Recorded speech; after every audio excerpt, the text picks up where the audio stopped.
Assalamualaikum warahmatullahi wabarakatuh. Salam sejahtera, Om Swastiastu, Namo Buddhaya, salam kebajikan.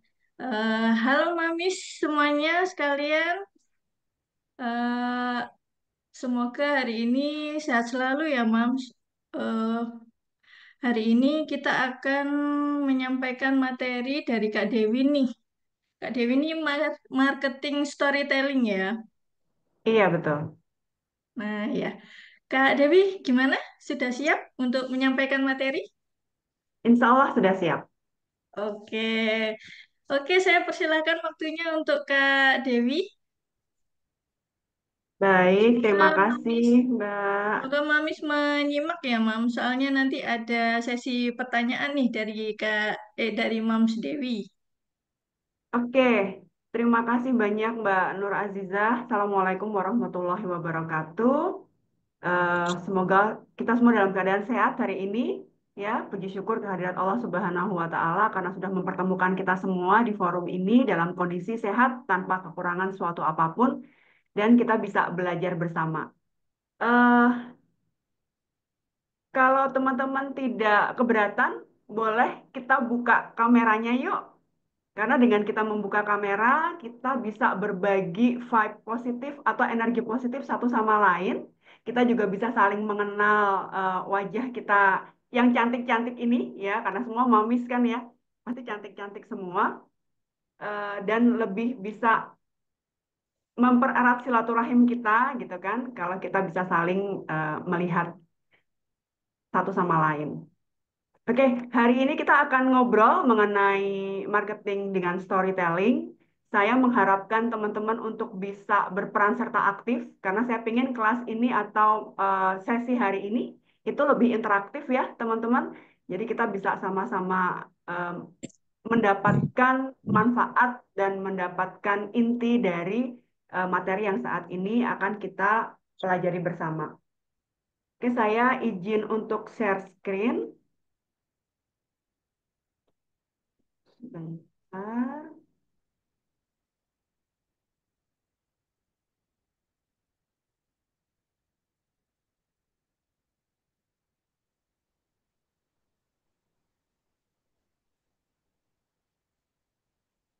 Ya, baik. Apakah sudah terlihat?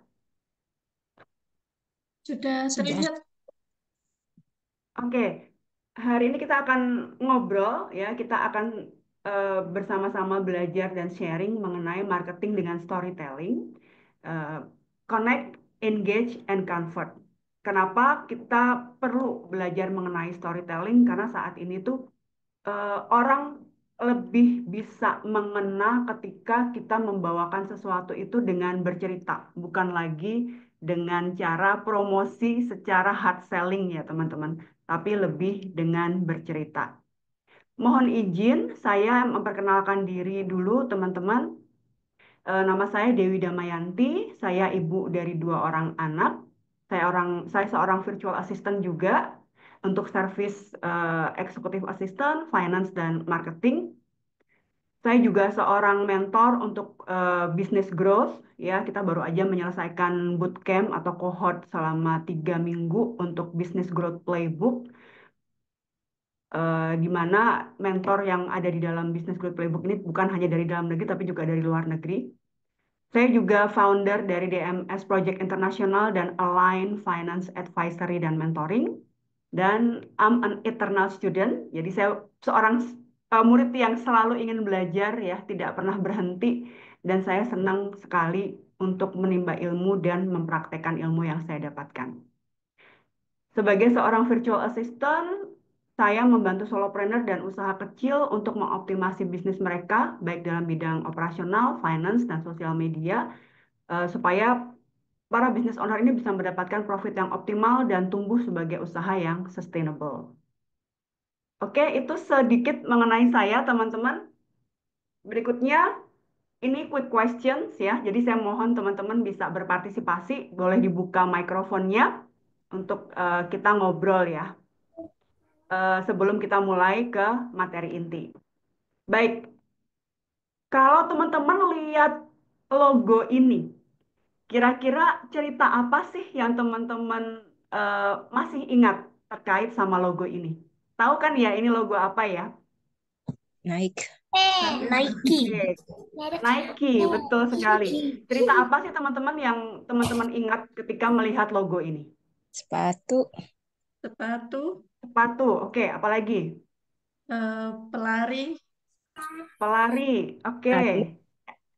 Atlet. Atlet, Iklannya banyak menceritakan tentang tentang apa? Tentang storytelling, Mbak. oke. Iklannya bercerita tentang storytelling. Ada lagi? Juara. Juara, oke.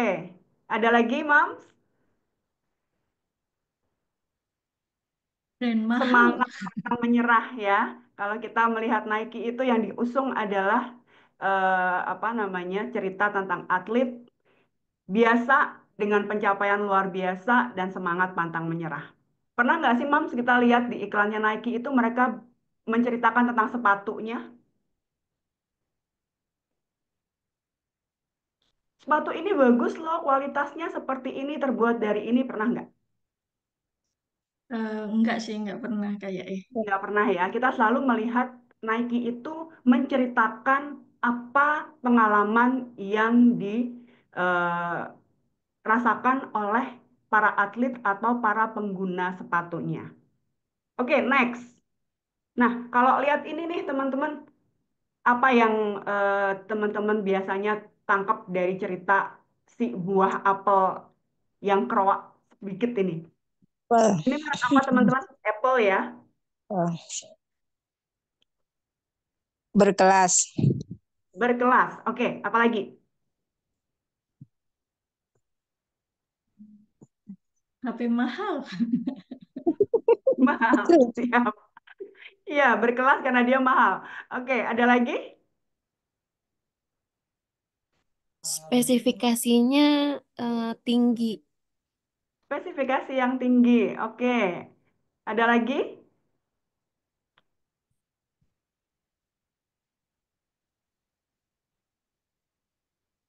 Apple itu punya tagline Think Differently atau berpikir dengan cara yang berbeda, di mana mereka menceritakan bahwa orang-orang yang menggunakan Apple ini adalah orang-orang yang kreatif, orang-orang yang mempunyai pola pikir yang berbeda, dan mereka adalah para eksekutif. Seperti itu. Yang berikutnya, satu lagi. Ada yang tahu ini logo apa?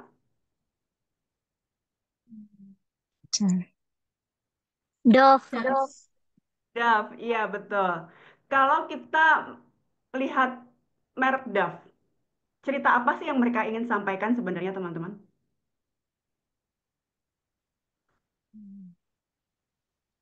sabunnya memoisturize kulit. Oke, sabunnya memoisturize si kulit. Ada Punya lagi? lembut. Lembut. Sabun lembut. Oke, ada lagi?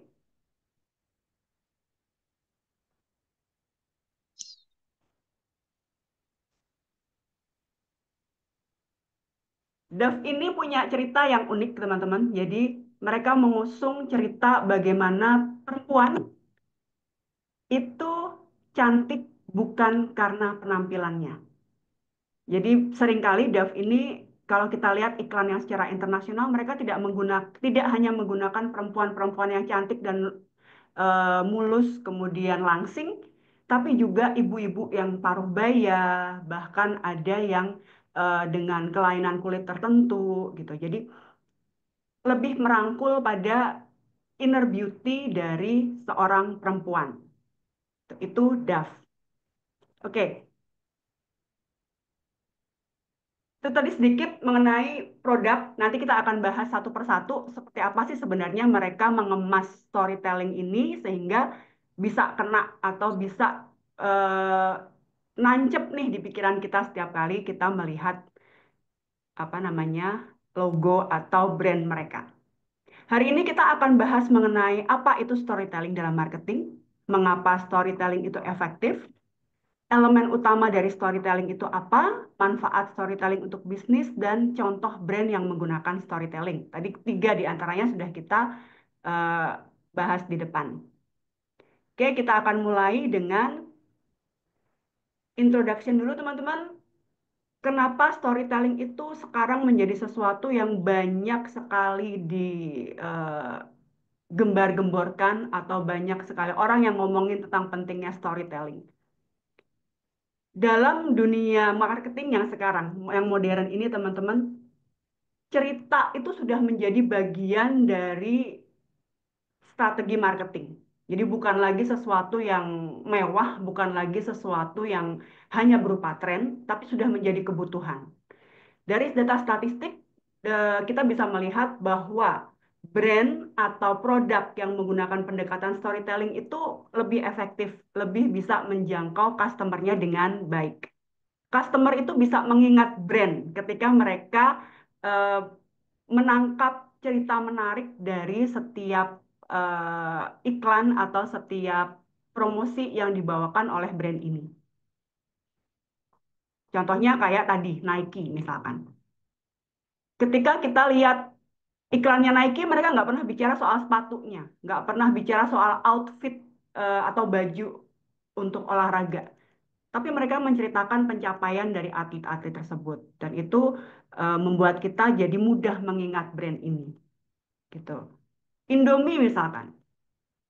Mereka selain menceritakan tentang produknya juga menceritakan cerita sebuah keluarga. Kalau teman-teman masih ingat, saya dari kecil itu tuh yang saya ingat setiap kali kalau mau puasa selalu ada iklan Indomie di mana sebuah keluarga sarapan, sahur dengan Indomie dan berbuka dengan Indomie gitu.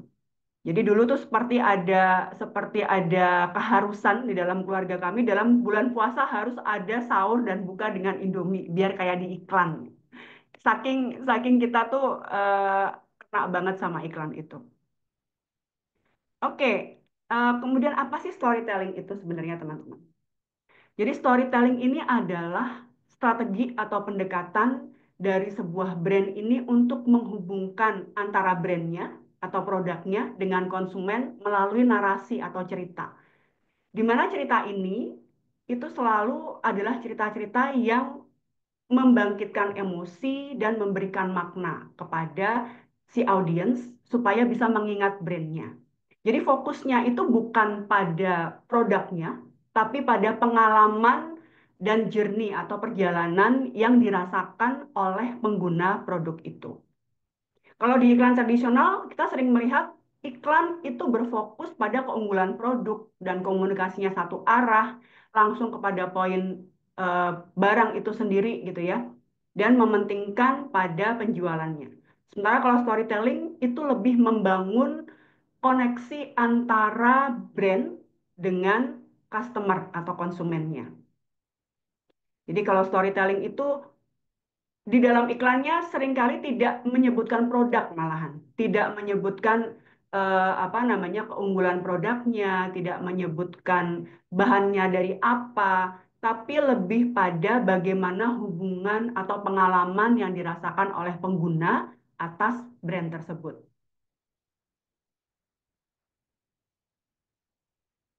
Kenapa storytelling itu efektif, teman-teman? Ada 3 hal. Yang pertama, secara riset ya, neuroscience membuktikan bahwa cerita itu sangat mudah diingat. Kayak teman-teman misalkan, kalau dibacain cerita atau diceritain, pasti akan lebih mudah ingat ya, daripada kita harus menghafal atau melihat atau membaca tulisan yang banyak. Kalau kita didongengin, diceritain, itu akan lebih mudah diingat. Yang kedua, dalam cerita itu, konsumen akan terlibat secara emosional dengan cerita yang disampaikan.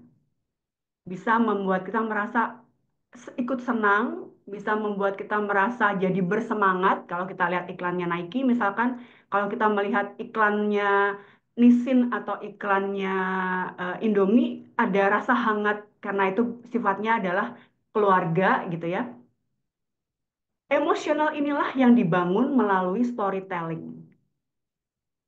Kemudian yang ketiga adalah konversi, meningkatkan konversi penjualan melalui storytelling itu lebih efektif. Jadi ketika orang itu merasa relate dengan ceritanya, merasa ini aku banget nih gitu. Mereka menjadi mudah untuk oke, aku akan beli gitu. Ketimbang kita cuman menceritakan tentang eh, produk itu sendiri tanpa kita masukkan unsur emosi di dalam iklan kita.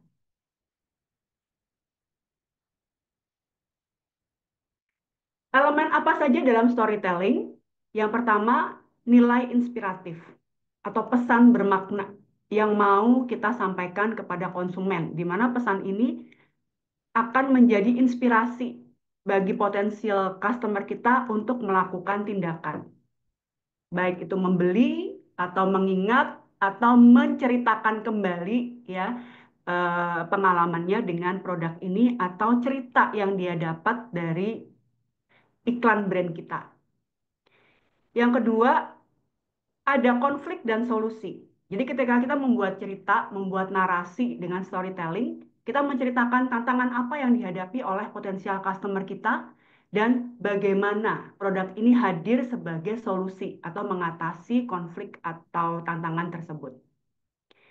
Yang ketiga adalah karakter utama dari brand atau konsumen sebagai protagonis dari cerita ini. Biasanya kalau brand-brand yang sudah terkenal, mereka punya brand ambassador yang mereka pakai sebagai apa namanya duta, dan mereka menceritakan pengalaman si brand ambassador ini dalam menggunakan produk tersebut. Bagaimana challenge atau tantangan yang mereka hadapi, kemudian brand ini menjadi solusi, bagaimana pengalaman mereka terhadap pada saat menggunakan brand tersebut, dan outcome-nya seperti apa, hasil akhirnya seperti apa, gitu. Kemudian manfaat dari storytelling, yang pertama meningkatkan brand awareness. Dengan storytelling itu pesan dari produknya ini akan lebih mudah tersampaikan, sehingga orang tuh lebih mudah mengingat. Ya, yang kedua membangun loyalitas. Dengan cerita yang membangun emosi atau kena nih di perasaan dari audiens kita, berkesan gitu ya, itu bisa membuat customer kita menjadi loyal, membuat customer kita jadi happy. Aduh, tunggu sebentar, ini kok ada suara. Yang ketiga, mendorong word of mouth. Dengan cerita itu akan lebih mudah menjadi obrolan ya, sehingga uh, gampang nih teman-teman untuk tersampaikan dari satu orang ke orang yang lain melalui percakapan atau obrolan sehari-hari gitu ya. Tanpa kita sadari, word of mouth ini menjadi iklan gratis ya buat menyampaikan produk kita secara lebih luas lagi. Oke, ini tadi kita sudah melihat Nike, teman-teman. Tagline-nya Nike adalah Just Do It. Kampanye pertama dari Nike untuk menggunakan storytelling itu di tahun 2012 di Olimpiade di London. Mereka kampanyenya itu adalah Find Your Greatness. Ya, temukan keistimewaan dirimu. Fokusnya adalah pada emosional, bukan tentang sepatunya, tapi bagaimana semangat pantang menyerah dari atlet yang memakai sepatu Nike. Cerita inspiratif apa yang mereka usung pada saat itu? Menampilkan atlet biasa dengan pencapaian yang luar biasa. Jadi eh, ini tuh relate banget sama konsumen gitu. Ketika kita mencapai prestasi tertentu gitu kan, ada rasa bangga, ada rasa puas, tapi bukan hanya hasil akhirnya, tapi bagaimana perjalanannya. Mulai dari latihan, kemudian apa namanya, semua rasa lelah, rasa rasa berat yang dihadapi, disisipkan bagaimana atlet ini tidak pernah menyerah dan terus berusaha sampai dengan akhirnya berhasil menjadi juara. Dengan campaign ini, ketika si Nike mengusung strategi storytelling bisa meningkatkan brand value mereka hingga 29,6 miliar. Ini luar biasa banget ketika cerita itu mengena di hati audiens atau customer. Ini jadi sesuatu yang aku pingin seperti itu gitu. Aku pingin seperti atlet itu. Bahkan ketika menggunakan sepatu itu tuh serta-merta ada perasaan aku jadi lebih hebat gitu. Aku menjadi lebih bersemangat. Kalau teman-teman mungkin ada putra-putranya yang usia remaja yang lagi senang-senangnya beraktivitas gitu kan. Biasanya mereka akan melihat, oke, idola mereka nih pakai baju apa, pakai sepatu apa gitu kan. Karena mereka terinspirasi dengan prestasi yang dicapai oleh idola mereka.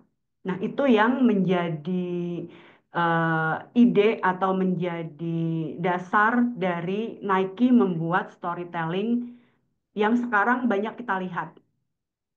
Sangat jarang sekali Nike itu bicara tentang sepatunya itu sendiri atau outfit sportnya itu sendiri. Tapi lebih pada cerita pengalaman eh, yang dirasakan oleh atlet yang menggunakan. Kemudian Dove. Tagline-nya Dove itu adalah real beauty. Kalau teman-teman pernah lihat di beberapa iklan Dove, itu membandingkan sketsa wajah perempuan ya, di mana di situ maksudnya adalah untuk membandingkan antara persepsi diri sendiri dengan orang lain. Apa sebenarnya yang mau dibawa sama Dove dengan cerita itu? Kita semua tahu kalau perempuan itu tuh gampang overthinking ya. Gampang overthinking dan sukanya tuh mengkritik diri sendiri. Aduh, aku nggak cantik, aku berjerawat, aku nggak seperti si A, nggak seperti si B. Ini menjadi konflik yang diangkat oleh Dove untuk apa namanya diusung sebagai sesuatu yang enggak kok kamu nggak seperti itu gitu. Bahwa kamu itu cantik, bahwa kamu itu berarti, kamu itu bernilai. Makanya banyak iklan Dove, kalau teman-teman lihat, terutama yang iklan secara internasional, itu tidak menggunakan orang-orang terkenal, tidak menggunakan orang-orang yang penampilannya amazing, cantik, langsing gitu ya.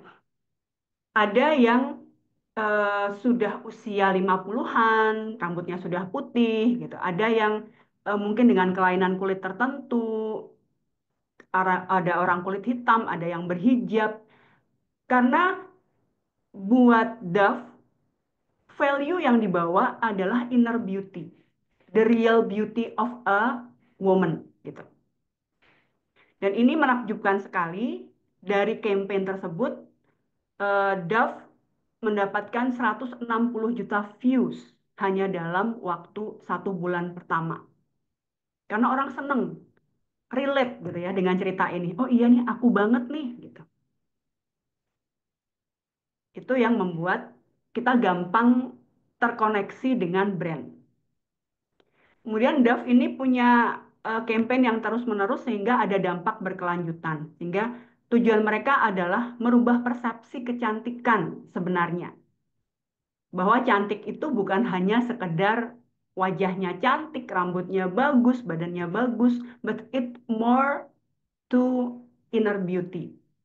Ya, bahwa semua perempuan itu terlahir cantik dengan kelebihan dan kekurangannya masing-masing. Oke. Yang berikutnya Tokopedia. Nah, kita udah biasa nih, udah pasti teman-teman juga udah sangat sangat familiar dengan tagline-nya Tokopedia. Mulai aja dulu, gitu kan? Mulai aja dulu. Ini eh, sesuatu yang sangat motivasional, teman-teman, bahwa ketika kita mau memulai usaha, nggak usah overthinking, mulai aja dulu, gitu kan? Satu langkah kecil itu akan membuat keberhasilan kita ke depan, gitu. Tokopedia berfokus pada UMKM lokal, di mana UMKM lokal ini biasanya punya keterbatasan dana, keterbatasan skill, tapi mereka menonjolkan bagaimana si UMKM ini eh, berjuang, pantang menyerah, tekun, teguh, sehingga mereka itu bisa berhasil. Mereka menggunakan juga narasi yang relatable. Karena mereka targetnya adalah UMKM, maka bahasa yang digunakan juga bahasa-bahasa yang relatable dengan pengusaha kecil. Tokopedia di sini memposisikan dirinya sebagai enabler, bukan pahlawan. Jadi orang yang bisa membuat sesuatu itu terjadi, gitu ya. Ketika kita mau berusaha, ketika kita mau berjuang, ketika kita resilient atau pantang menyerah, apapun yang menjadi mimpi kita itu bisa kita wujudkan. Inspirasi quote-nya di sini dari Tokopedia adalah mulai dari langkah kecil, mulai aja dulu, gitu kan. Itu membuat kita semua termotivasi untuk tidak takut memulai. Oke. Kalau di sini iklannya kata-katanya tidak ada alasan untuk tidak mengubah gaya hidup, gitu kan. Kalau kita mau, kita bisa melakukannya bahkan dengan satu langkah kecil. Oke, ini Apple. Tadi eh, think differently, gitu ya. Bagaimana kita sebagai manusia harus kreatif, harus bisa berpikir dengan cara yang berbeda. Ini yang diusung oleh Apple. Eh, Salah satu iklan mereka tuh berbunyi, "Here's to the crazy ones." Jadi produk ini buat orang-orang yang gila. Gila apa? Gila untuk maju, gila untuk berkembang, gila untuk memikirkan inovasi, gitu kan. Ini menjadi narasi yang ikonik yang menonjolkan atau mengedepankan orang-orang yang punya pemikiran berbeda. Bahkan Apple ini tidak menyebutkan produknya sama sekali. Lebih pada bagaimana mereka mengedepankan bahwa berpikir dengan cara yang berbeda itu adalah hal yang luar biasa. Nah, dengan campaign ini, itu ternyata menyelamatkan Apple dari kebangkrutannya. Kita semua tahu Apple itu sudahlah harganya mahal ya kan, dan mungkin beberapa beberapa aplikasinya tidak kompatibel kalau di Indonesia gitu. Tapi tagline mereka, cara mereka beriklan, cara mereka menyentuh customer itu membuat customer merasa produk ini buat saya. Ini yang aku cari. Dan itu yang membuat Apple kemudian bangkit dari keterpurukannya dan menjadi brand yang sangat unggul saat ini. Apple menghubungkan value ya, nilai nilai dasar dari kehidupan kita, value. Bagaimana menjadi seorang yang punya value, punya pemikiran berbeda, kita celebrate kreativitas, bagaimana kita berinovasi. Kalau kamu mau jadi orang yang kreatif, mau jadi orang yang inovatif, kamu harus pakai Apple. Gampangannya seperti itu. Karena mereka benar-benar memberikan ruang kepada orang-orang yang mau berpikir kreatif dan inovatif. Itu memposisikan si Apple ini menjadi merek yang visioner. Jadi kalau kamu mau jadi orang yang visioner, berarti kamu harus pakai Apple. Gampangannya kayak gitu, teman-teman.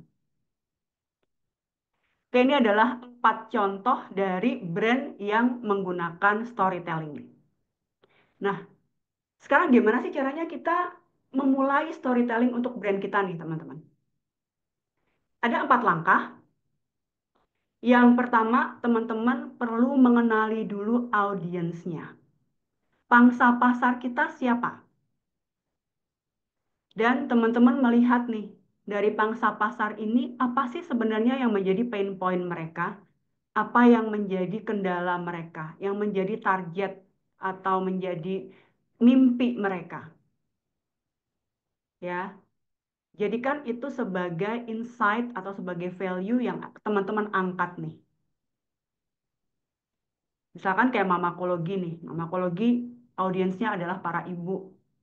para mompreneurs gitu. Apa sih sebenarnya strugglingnya mompreneurs itu? Juggling mulai dari urusan domestik di rumah, em, membuat apa namanya kreativitas dengan produk dan pemasaran, memasarkan produk gitu kan. Hal-hal yang menjadi kendala, bukan kendala, tapi tantangan, tantangan dari audiens kita angkat dan kemudian kita jadikan sebagai cerita gitu. Yang kedua, menentukan nilai inti atau core values. Kita mengidentifikasi nilai yang menjadi jantung dari brand kita.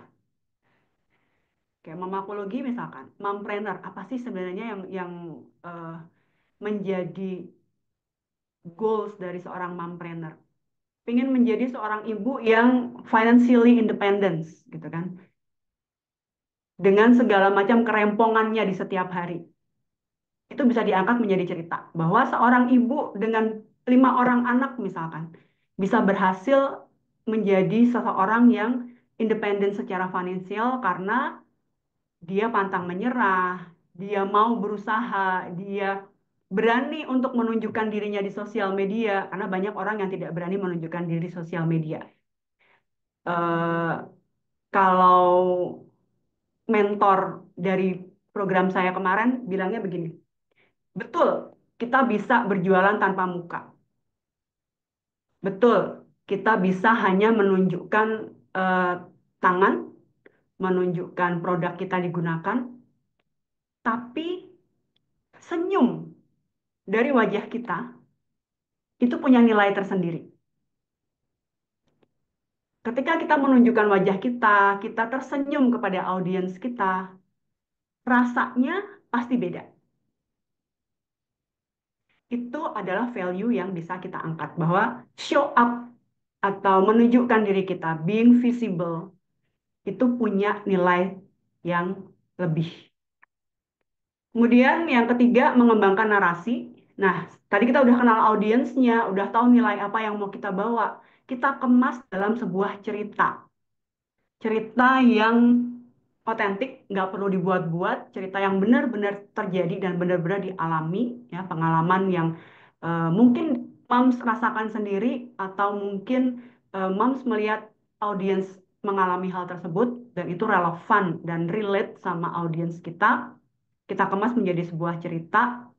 Setelah menjadi cerita, kita evaluasi nih, kita kita share dulu, kita kita bagikan kepada teman-teman kita di sosial media, misalkan kita upload sambil kita lihat apa reaksi audiens kita, bagaimana mereka menanggapi cerita kita, nyampe nggak sih pesan yang kita sampaikan kepada audiens, gitu.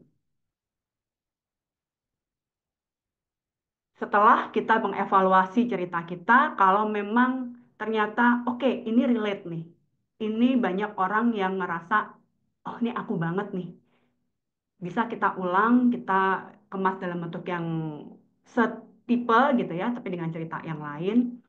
Atau kalau misalkan ini belum berhasil, belum kena ke audiens kita coba lagi dengan narasi yang lain, dengan bentuk cerita yang lain.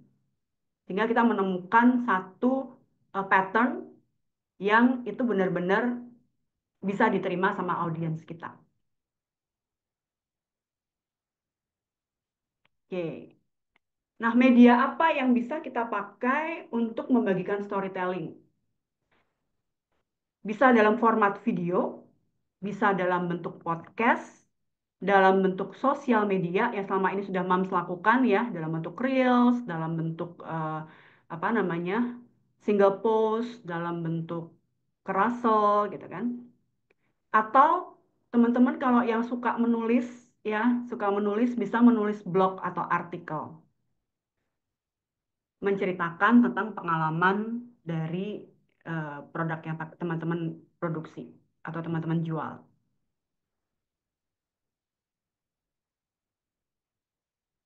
Nah, ini beberapa kesalahan umum yang terjadi di dalam kita berpromosi menggunakan storytelling.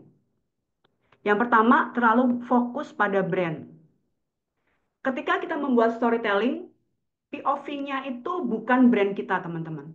POV-nya bukan kita. POV-nya bukan company-nya kita. Tapi point of view-nya adalah customer atau audiensnya kita. Kita melihat sudut pandangnya dari customer kita. Jadi kalau kita terlalu fokus sama brandnya kita, justru nanti nggak akan relate, nggak akan kena dengan customer. Yang kedua, ceritanya nggak otentik. Ya, ceritanya ini dibuat-buat atau dikemas sedemikian rupa sehingga terlalu ideal. Padahal cerita yang rentan atau menunjukkan kerapuhan, misalkan gitu ya, kesedihan, kegagalan, itu biasanya justru relate sama customer kita.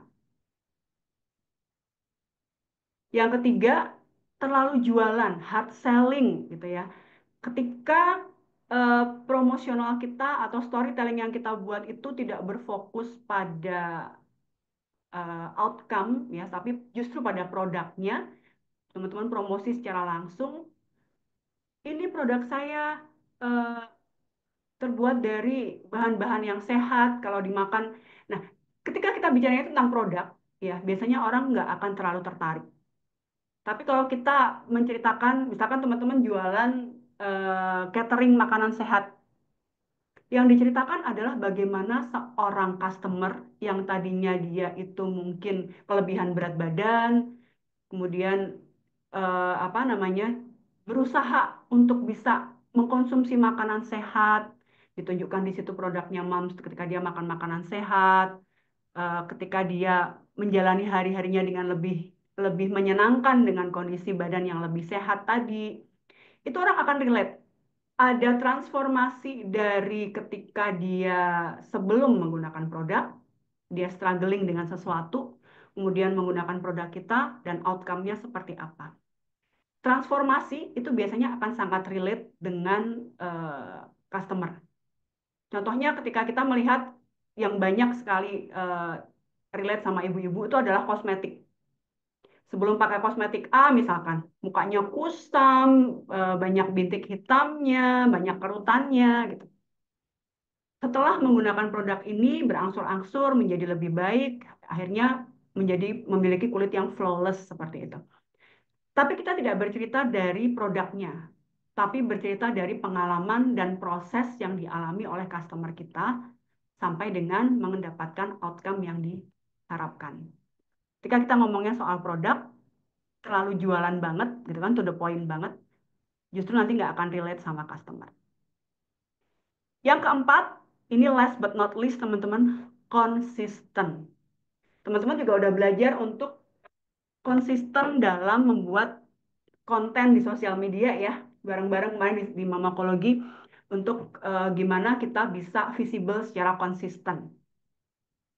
Being konsisten itu bukan berarti kemudian kita selalu ada, tapi kita tahu kapan kita menjadwalkan diri kita untuk bisa dilihat orang. Misalkan dalam 1 minggu kita punya jadwal 3 kali. Tepati jadwal yang sudah kita buat, gitu kan. Jadi ketika orang itu apa ya, melihat kontennya teman-teman, mereka tahu nih kapan aja sih konten itu bisa mereka lihat, gitu. Kita tentunya nggak mau apa ya, kita sendiri pasti tidak akan mempercayai sebuah brand yang dia itu timbul tenggelam. Contoh gampangnya gini, teman-teman punya satu brand yang lagi dicoba nih di supermarket, taruhlah misalkan saus sambal A. Teman-teman merasa enak nih saus sambalnya, besok beli lagi ah gitu. Ketika dicari produk ini nggak ada, terus besok lagi pas kebetulan lagi nggak nyari, produknya ada. Tapi pas lagi butuh, dia nggak ada lagi gitu. Ini tentunya akan membuat kita merasa, ini gimana sih produk ini sebenarnya, niat jualan apa enggak sih? Ada rasa tidak percaya dari kita kepada produk tersebut. Begitu juga dengan storytelling, begitu juga dengan sosial media kita. Ketika kita tidak bisa konsisten, tidak bisa visible secara konsisten gitu ya. Trustworthy dari audiens kita juga akan berkurang atau bahkan tidak ada kepercayaan kepada kita. Jadi being consistent itu adalah hal yang sangat penting.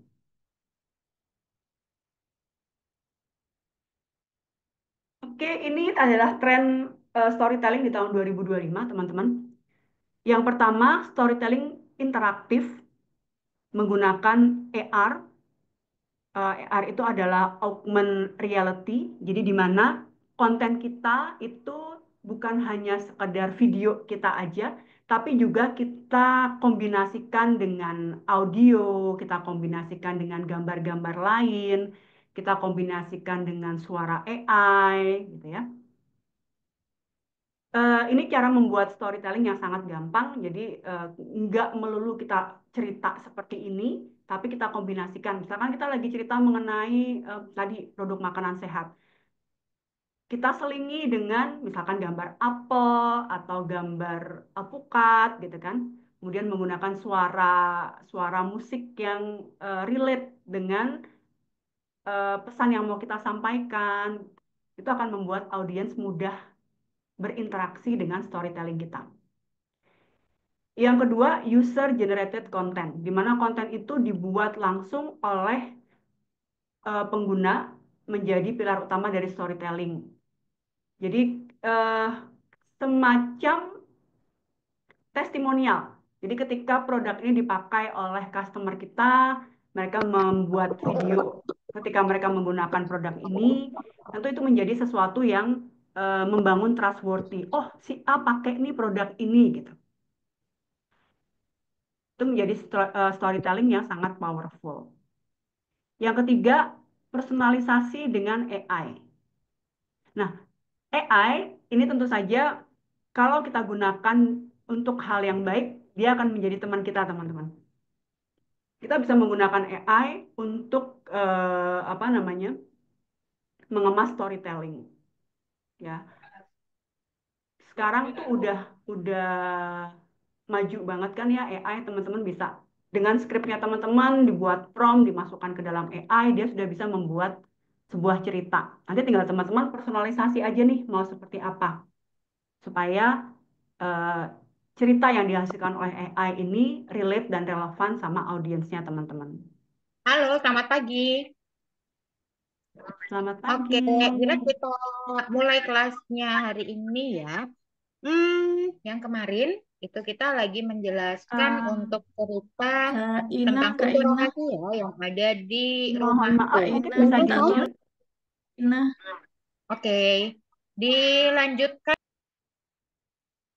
Oke, terima kasih. Oke, udah Mbak Dewi. Baik. Yang keempat adalah pengalaman imersif VR. Jadi sekarang itu kan kita sudah sangat mengenal virtual reality. Itu bisa membantu juga untuk mentransformasi konsumen dari sekedar penonton menjadi partisipan dalam brandnya kita. Tapi tentu saja ini teknologi yang sudah sangat tinggi. Jadi mungkin untuk kita saat ini kita tidak bisa menggunakan immersive VR. Yang kelima adalah storytelling dengan dampak sosial. Nah, ini yang eh, paling kena sebenarnya ya dengan audiens kita. Di mana ini mengenai narasi yang berkelanjutan yang itu kita selipkan di situ tanggung jawab sosial kita kepada sekitar kita. Misalkan kayak tadi nih makanan sehat, bukan cuma sekedar menjual makanan yang sehat saja, tapi bagaimana kita ikut membangun masyarakat yang sehat, membangun komunitas yang peduli dengan kesehatan gitu. Ini namanya tanggung jawab sosial. Oke. Kemudian oke, ini kita sudah sampai di kesimpulan, teman-teman. Bagaimana action plan kita untuk memulai membuat storytelling? Langkah pertama, kalau teman-teman udah bikin konten, coba audit nih, di audit brandnya teman-teman, kontennya teman-teman. Apakah sudah customer oriented kah? Sudah menggunakan POV dari audiens kita kah? Gitu. Kemudian yang kedua, mengidentifikasi insight terdalam dari customer. Apa sih sebenarnya yang mereka rasakan? Apa kendala mereka? Apa harapan mereka? Apa mimpi mereka?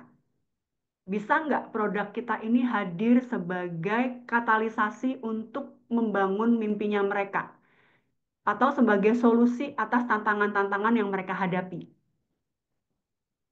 Yang ketiga, mengembangkan cerita berbasis data dan insight tadi, teman-teman. Jadi kalau kita udah dapat nih, ternyata customer aku itu harapannya adalah bisa melakukan sosial media dengan lebih efektif. Kalau teman-teman misalkan punya kursus sosial media, apa sih yang harus saya masukkan di dalam storytelling saya ini?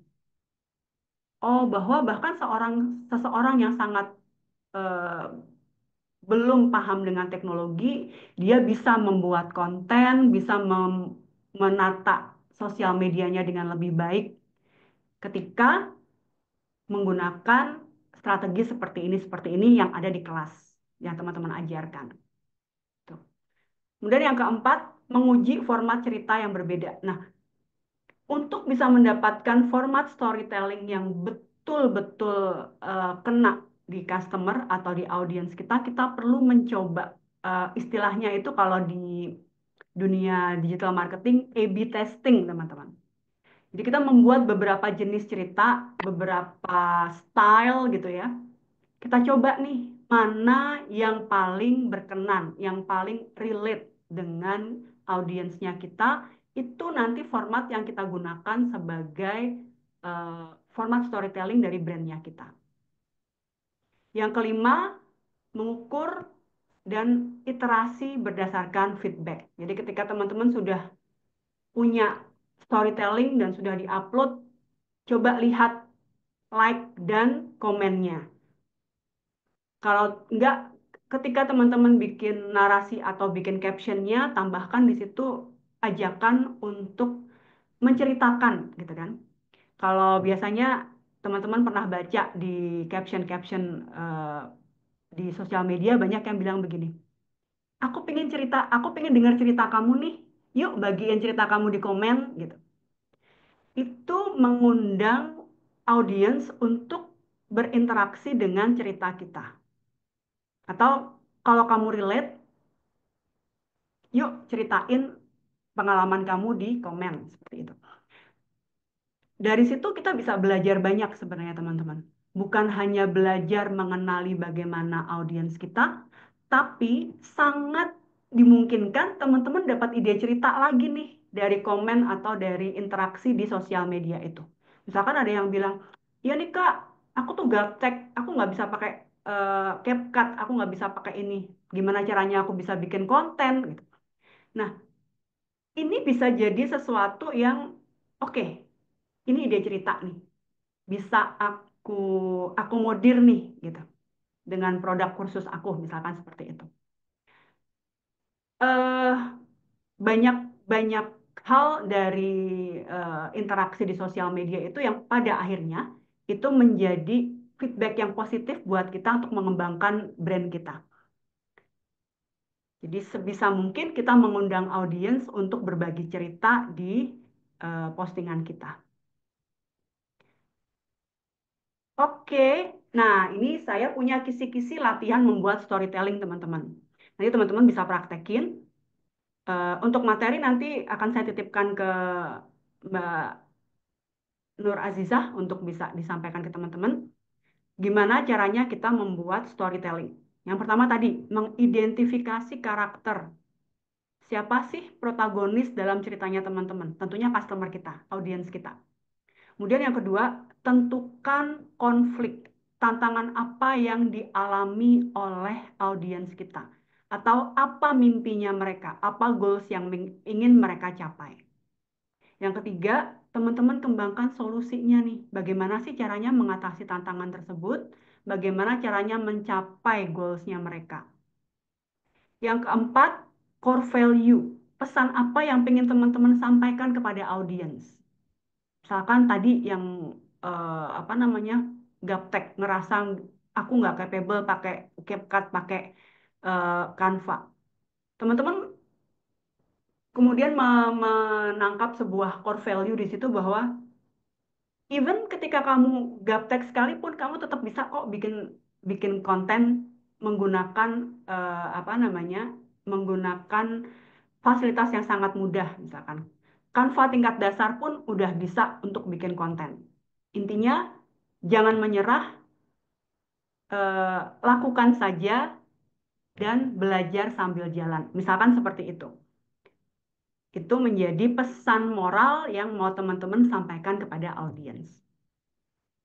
Yang kelima adalah saluran distribusi nih. Teman-teman mau pakai apa untuk menyampaikan storytellingnya? Kalau bisa, jangan hanya satu platform, teman-teman. Kalau Facebook dan Instagram kan bisa dibikin otomatis ya, terkoneksi. Jadi ketika kita menggunakan sosial media, itu kita harus menggunakan dua jenis sosial media. Yang pertama, find-based social media. Yang kedua, scroll-based social media. Apa itu find-based social media? Ketika teman-teman googling, ya, memasukkan sesuatu ke Google, yang teman-teman temukan di sana biasanya adalah artikel, YouTube, gitu kan? Itu namanya find-based social media. Jadi sosial media yang bisa ditemukan ketika kita apa namanya googling gitu ya. Yang kedua, scroll based social media. Scroll based social media seperti apa? Ada Instagram, ada Facebook, ada TikTok, itu scroll based social media. Ada thread. Jadi usahakan teman-teman menggunakan dua-duanya. Jadi find based social media dan scroll based social media. Kalau teman-teman belum belum apa ya, belum confidence, belum percaya diri untuk menggunakan YouTube misalkan. Video yang udah teman-teman bikin di Reels itu bisa dimasukin ke YouTube yang pendek. Teman-teman mungkin tahu ya, ada YouTube yang dia versi pendek. Itu bisa dimasukin ke situ. Jadi jangan khawatir, kok nanti sama kontennya. It's okay. Gitu. Yang penting teman-teman visible, bisa ditemukan di mana aja.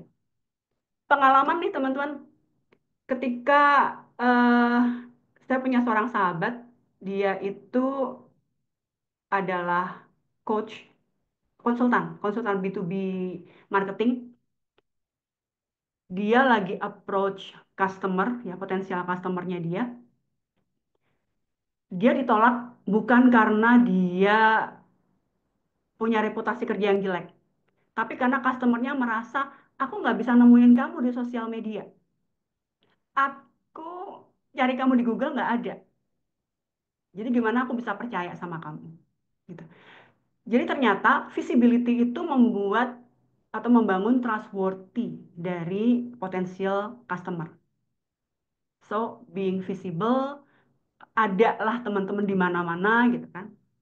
Eh, Sebisa mungkin orang mudah menemukan teman-teman.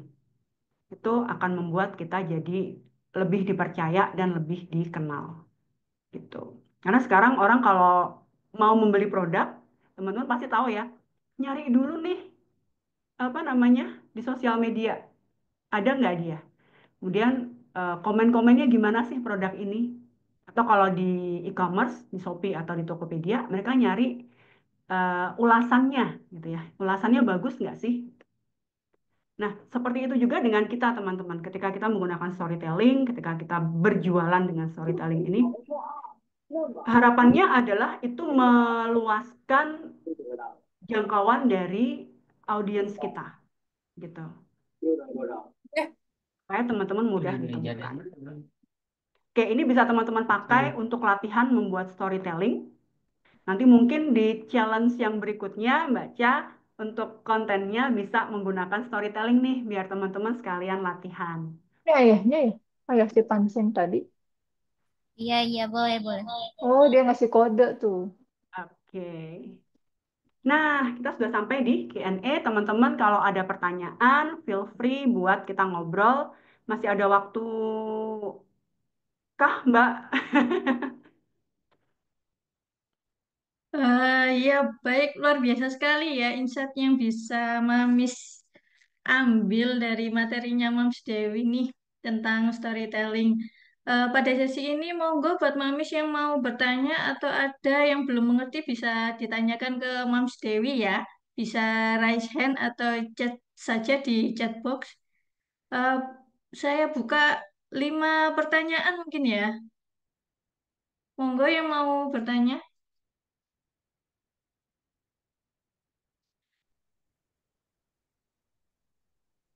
Oke, Mbak Tia. Oh, raise hand. Ya, monggo Mbak Tia. Ya, selamat pagi Mbak Dewi. Selamat pagi. Oh iya, nggak apa-apa. Mbak, aku mau nanya deh. eh Kalau misal seperti posisi kita kan istilahnya itu dibilang expert juga bukan, ya kan? Istilahnya kita masih meniti branding untuk personalis kita di sosmed. Nah, kalau kita menggunakan teknik storytelling itu kan, kalau yang aku scrolling-scrolling di sosmed itu kebanyakan mereka itu kayak sharing-sharing ilmu, terus knowledge mereka gitu kan. Nah, aku pribadi sebagai yang merasa bukan expert, kayak nggak pede aja gitu loh Mbak, kalau misalnya storytelling yang seperti model seperti itu gitu. Jadi ada nggak sih saran Mbak Dewi, baiknya kalau buat kita nih yang masih merintis untuk branding ini, baiknya yang modelnya seperti apa sih storytellingnya gitu Mbak? Oke. Makasih ya. Baik, terima kasih banyak Mbak Tia. Ini pertanyaan bagus banget. Jadi ketika kita masih baru mulai, storytelling seperti apa sih yang bisa kita gunakan? Cerita diri kita sendiri, itu bisa kita gunakan. Misalkan nih, Mbak Tia sekarang bergelut di bidang apa? Misalkan di bidang community manager, kan? Sebagai seorang virtual assistant yang servisnya adalah community manager. Bisa mulai dengan why. Kenapa sih Mbak Tia memilih profesi itu? Apa yang memotivasi? Apa yang membuat Mbak Tia kemudian terjun ke profesi itu? Itu bisa diceritakan, gitu. Jadi nggak harus kita menunggu kita experience atau kita punya punya apa namanya ilmu yang gede banget yang bisa kita bagiin. Enggak.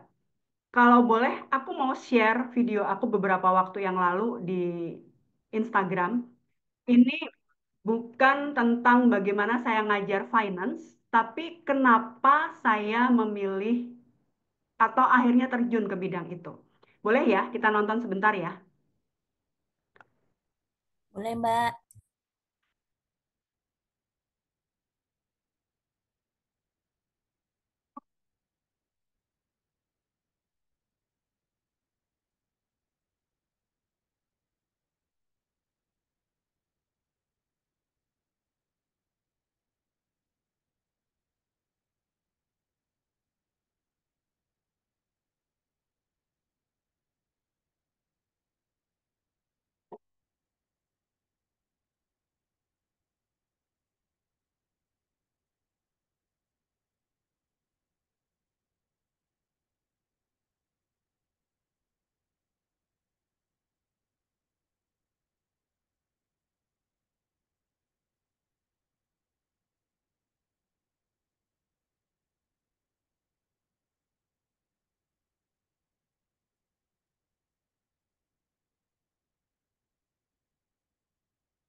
Nah, di sini yang saya ceritakan adalah bagaimana saya yang tadinya itu nggak seneng sama accounting, bahkan eh, saya pengen belajar musik. Dari dulu saya suka musik dan saya suka nyanyi. Jadi ketika saya lulus SMA, saya pengen masuk ke ISI, bukan masuk ke accounting. Tapi karena dorongan dari orang tua yang punya wawasan lebih luas, yang punya eh, visi lebih baik untuk anaknya, kamu masuk accounting. Karena ini akan memberi kamu kehidupan yang lebih baik, gampangnya seperti itu. Bagaimana kemudian saya belajar accounting dan still saya nggak in love sama accounting. Saya nggak suka. Saya menjalani itu just because I was told to, karena saya disuruh gitu. Sampai akhirnya saya bekerja di sebuah kantor konsultan. Saya ketemu sama klien, saya ngobrol sama mereka. menjelaskan tentang bagaimana mereka membaca laporan keuangan, bagaimana mereka bisa menata pembukuan di perusahaannya. Yang menjadikan saya jatuh cinta sama accounting bukan materi accountingnya, tapi bagaimana ketika seseorang itu saya jelasin, mengerti, dan mereka kayak, gitu. Itu tuh bikin saya jadi ngerasa, eh apa ya, berarti. Bikin saya ngerasa jadi ada rasa hangat di hati saya. Itu yang bikin saya jatuh cinta sama accounting dan jadi profesi yang saya geluti sampai dengan sekarang. Jadi finance mentor. Nah, hal-hal seperti itu Mbak Tia yang bisa Mbak Tia naikin. Sebagai seorang ibu rumah tangga dengan segala macam kerempongannya, bikin aja video ketika lagi masak, ketika lagi nyuci, ketika lagi ngejar anaknya makein celana misalkan. Videoin itu. Inilah kehidupan saya sebagai seorang ibu rumah tangga, di mana saya juggling antara domestic part nih, kerjaan domestik saya sama how to handle my client, gitu. Ini sebenarnya justru cerita yang bakalan relate sama orang, gitu. Bakalan orang ngerasa, iya ya, aku tuh juga seperti itu loh. Kalau dia bisa mengerjakan eh, apa namanya pekerjaan domestik dan menjadi seorang virtual assistant di waktu yang sama, berarti aku juga bisa. It will inspire people. Gitu Mbak Tia. Siap, Mbak. Terima kasih. Sama-sama. Silahkan kalau ada lagi teman-teman.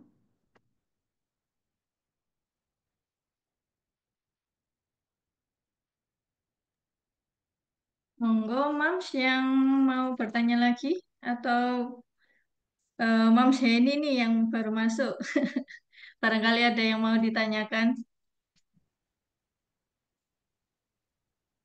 Atau mungkin ada yang sudah mulai bikin storytelling, bisa sharing nih pengalamannya gimana.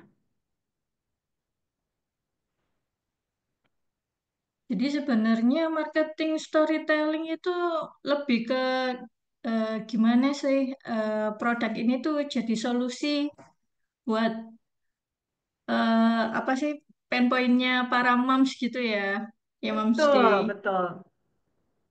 Karena sebenarnya gini, silent selling itu adalah cara berjualan yang paling efektif. Silent selling itu ya tadi, dengan cara kita storytelling. Kita nggak perlu menjelaskan keunggulan produk kita, tapi kita hadir sebagai solusi buat audiensnya kita. Itu justru lebih kena, lebih relate sama audiens. Oke, oke. Baik, ini ada yang bertanya di kolom chat dari Mams Rahma. Izin tanya Mbak, konten POV bisa pakai storytelling ya Mbak? Konten POV bisa banget jadi storytelling, karena POV itu kan eh, apa ya, cara kita berpikir atau pendapat kita tentang sesuatu gitu kan. Itu bisa kita jadikan storytelling juga gitu. Baik POV dari diri kita sendiri maupun POV dari audiensnya kita. Gitu, Mbak Rahma. Mbak Rahma ini kalau nggak salah di Jogja kan ya? Sama-sama, Mbak.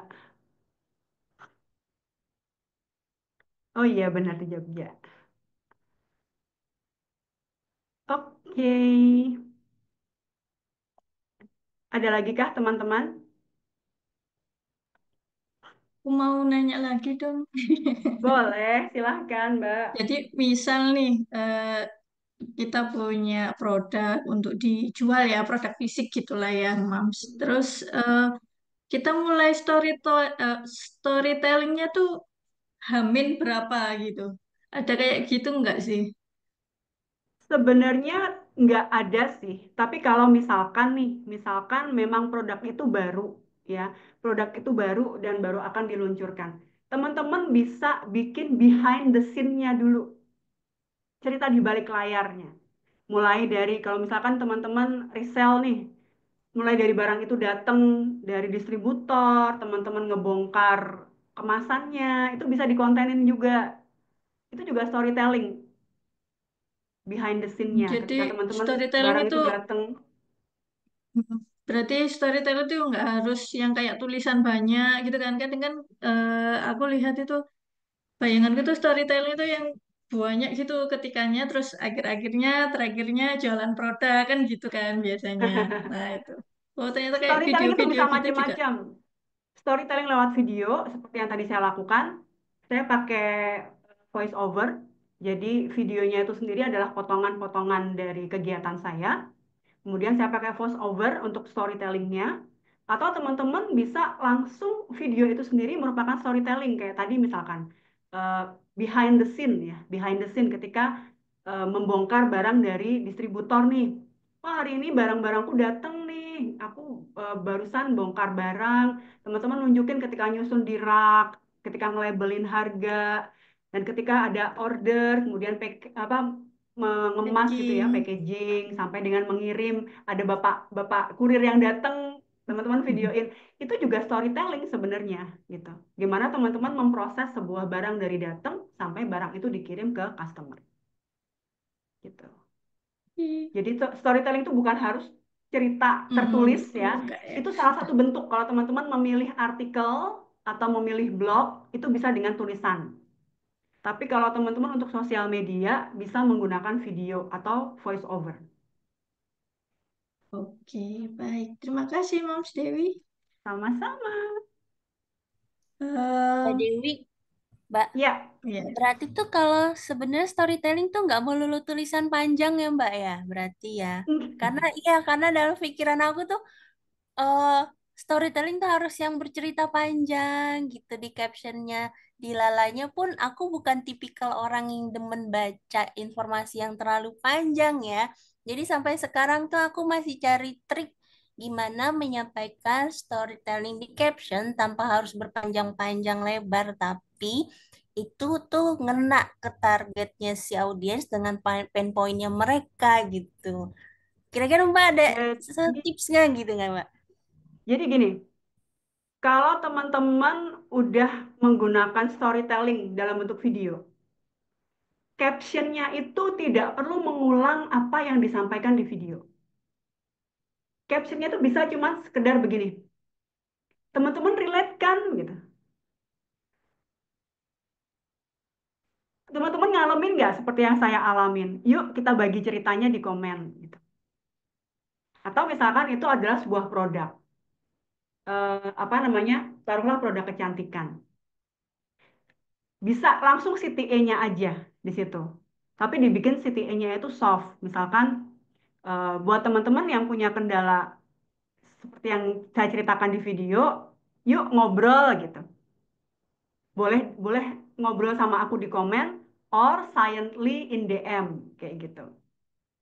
Jadi nggak perlu caption itu mengulang lagi cerita karena terus terang orang Indonesia itu minat bacanya rendah teman-teman. Kita harus akuin itu. Mereka lebih senang nonton ya. Jadi kita suguhin aja tontonan gitu. Kita kasih mereka tontonan. Benar-benar. Captionnya ini seminimal mungkin atau bahkan lebih ke soft selling dalam bentuk CTA yang soft selling kayak gitu.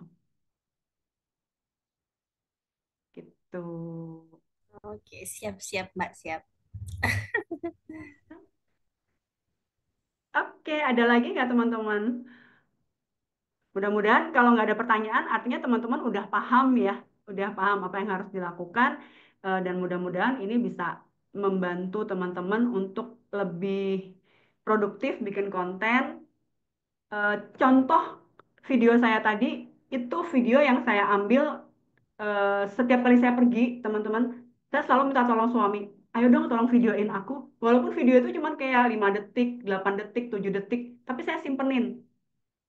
Itu nanti bisa saya jadiin sebuah reels pakai POV, apa pakai VO, pakai voice over gitu. Misalkan saya lagi jalan-jalan ke supermarket gitu, kita bisa cerita, ya ginilah namanya ibu rumah tangga, belanja itu salah satu rutinitas, misalkan seperti itu. Baru nanti masuk ke, tapi saya seorang virtual assistant juga loh gitu. Pekerjaan saya dengan klien seperti ini, seperti ini, seperti ini. Kita tunjukin video kita lagi kerja di laptop, misalkan kayak gitu. Kita mengcombine apa namanya cerita kehidupan kita sehari-hari itu kalau kita nyebutnya konten lifestyle gitu ya. Cerita kehidupan kita sehari-hari dengan pesan yang mau kita sampaikan kepada audiens. Oke, baik. Nggak terasa ya, sudah lebih dari jam 11. Biasanya rata-rata ini apa belajar bareng mama kalau gitu sampai jam 11-an biasanya. Baik, Mams, dapat kita simpulkan nih manfaat storytelling adalah meningkatkan awareness, kemudian membangun loyalitas, kemudian yang ketiga mendorong word of mouth. Eh, Baik, sebelum kita akhiri, kita masuk ke sesi foto dulu ya. Kita masuk ke sesi foto bareng narasumber Mams Dewi Ya. Damayanti dan founder Mamakologi. Kak Ca, bisa on cam? Oke, aku on cam via handphone ya. Aduh. Oke, bentar. Baik.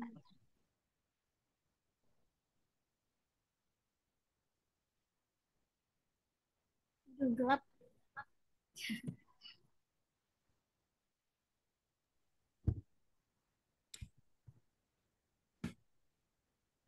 Ada cahaya ilahi. Oke. Mbak Rahma, ayo open cam. Ada yang mau on cam lagi?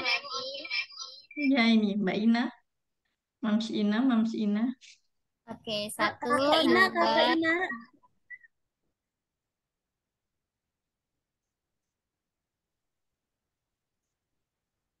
tunggu. Satu lagi, satu lagi. Sudah. Maaf ya, jadi bergema.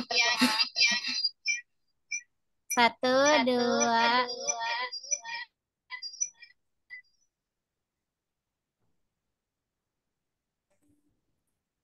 Oke, aman.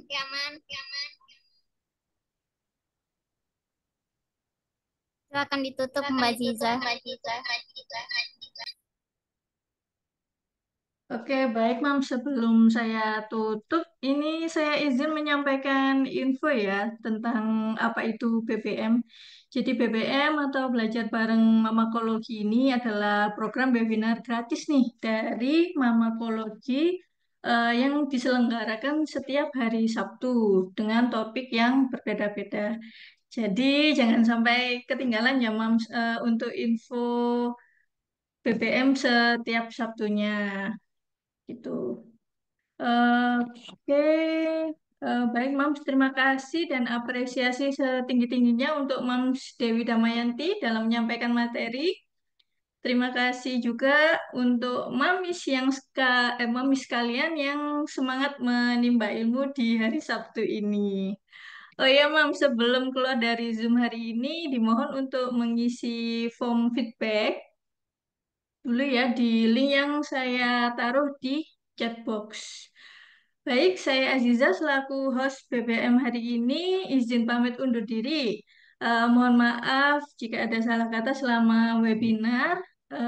Wassalamualaikum warahmatullahi wabarakatuh.